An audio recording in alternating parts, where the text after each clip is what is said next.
13. marraskuuta vuonna 2019 Juvalla Etelä-Savossa tapahtuu vakava henkirikos. Jere Tapio Nivukoski on vuonna 1979 syntynyt mies, joka on niittänyt uraa Suomen underground rap-skenessä.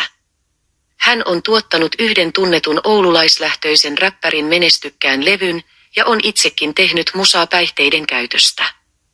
Jeren päihteiden käyttö alkoi hänen lapsuuden ystävän mukaan nuoruusvuosina, hippimeininki-vaiheena, joka oli johtanut kannabiksen poltteluun.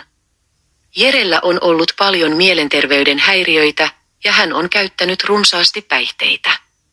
Keväällä 2019 mies jakoi Facebookissa artistisivullaan uutislinkin, jossa kerrotaan tietyn kannabislajin yhteydestä psykoosiin. Itse hiisannuko lajiketta suurimmaksi osaksi 25V eli 5x5. Lähinnä se aiheuttaa sen, että ympäröivä maailma on psykoosissa, hän kirjoittaa uutislinkin jatkotekstiin.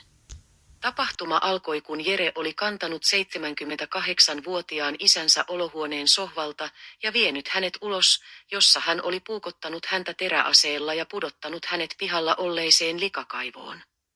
Kaivo oli halkaisijalta metrin ja yli 3 metriä syvä.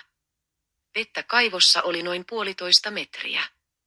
Jere yritti työntää isänsä veden alle hiilivetimellä, mutta työnnöt muuttuivat lopulta lyönneiksi. Jere yritti täyttää kaivoa vedellä kaivohanasta, sillä likavesi ei peittänyt isää. Jossain vaiheessa hiilivedin putosi kaivoon ja Jere oli jatkanut isänsä pahoinpitelyä puutukilla. Lopulta hän pudotti puutukin kaivoon tarkoituksenaan tappaa isänsä. Hän lähti hakemaan myöhemmin lapiota, mutta hän ei käyttänyt sitä, koska isä oli jo kuollut. Teko kesti noin tunnin ajan ja myöhemmin Jere palasi sahan kanssa ja laskeutui kaivoon itse, jossa hän sahasi isänsä ruumilta pään irti. Jere soitti hätäkeskukseen vasta päiväteon jälkeen. Hän oli hyvin yhteistyökykyinen ja soitti useampaan kertaan varmistuakseen poliisiauton tulosta. Partioauto ehti paikalle puolessa tunnissa. Tutkinta käynnistyi koleassa kelissä. Vesi- ja räntäsade oli jatkunut edellisestä päivästä saakka ja oli huuhtonut jälkiä pihamaalta. Poliisin suorittaessa kotietsintää ilmenee, että miehen koti oli paikoin sotkuisessa kunnossa. Poliisit kuvasivat talon sisätilat, etsivät mahdollisia verijälkiä ja takavarikoivat erinäisiä esineitä. Talon ainut silmin havaittava verijälki löytyi valokatkaisijan pinnalta.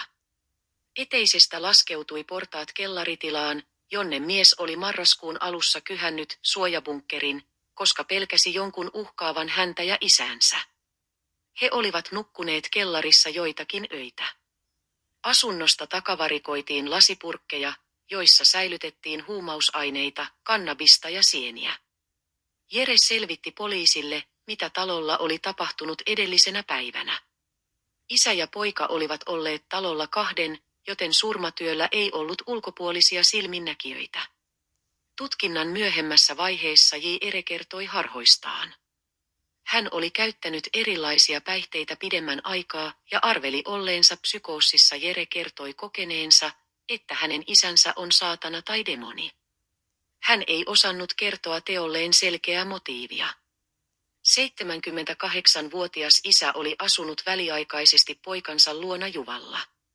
Hänen tarkoituksenaan oli muuttaa pitkäaikaisen avopuolisonsa kanssa yhteiseen asuntoon toiselle paikkakunnalle. Avopuoliso oli saanut surmasta tiedon luettuaan lehdestä uutisen henkirikosepäilystä Juvalla. Totuus valkeni, kun hän soitti kumppaninsa lähiomaiselle. Murhan käräjäkäsittelyssä kuultiin todistajina laajaa joukkoa miehen lähipiiriä. He olivat tehneet miehen käytöksestä ja harhaisuudesta huolestuttavia ja yhdenmukaisia havaintoja isän murhaa edeltävänä syksynä. Mies oli todistajien mukaan pelännyt Aarnion jengiä, liivijengejä, S-ryhmän mafiaa ja tarkkaampujia.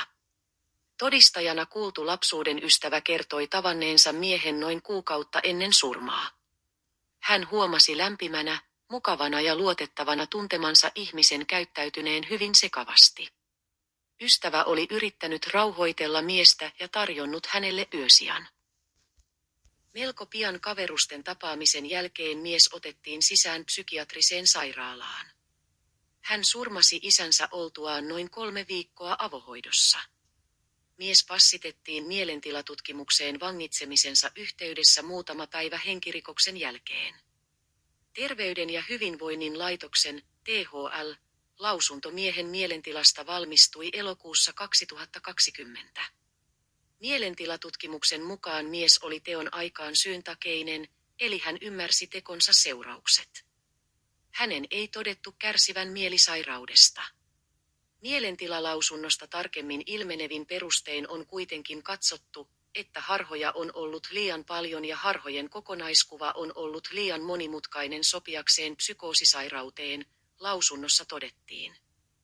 Lausunnon laatineet asiantuntijat toivat kuitenkin esiin näkemyksen, jonka mukaan miehellä uudelleen aloitettu tietty lääkitys oli todennäköisesti pahentanut hänen harhaisuuttaan syksyllä 2019. Asiantuntijoiden mukaan tätä lääkitystä ei olisi pitänyt aloittaa. Jere Nivukoski tuomittiin elinkautiseen murhasta ja hautarauhan rikkomisesta. Teon raakuutta kuvaa murhan moninaisuus ja monien esineiden käyttö murhatilanteissa, josta uhrille on tullut suurta kärsimystä ja kipua. Jere määrättiin antamaan myös kärsimyskipuja uhrin omaisille.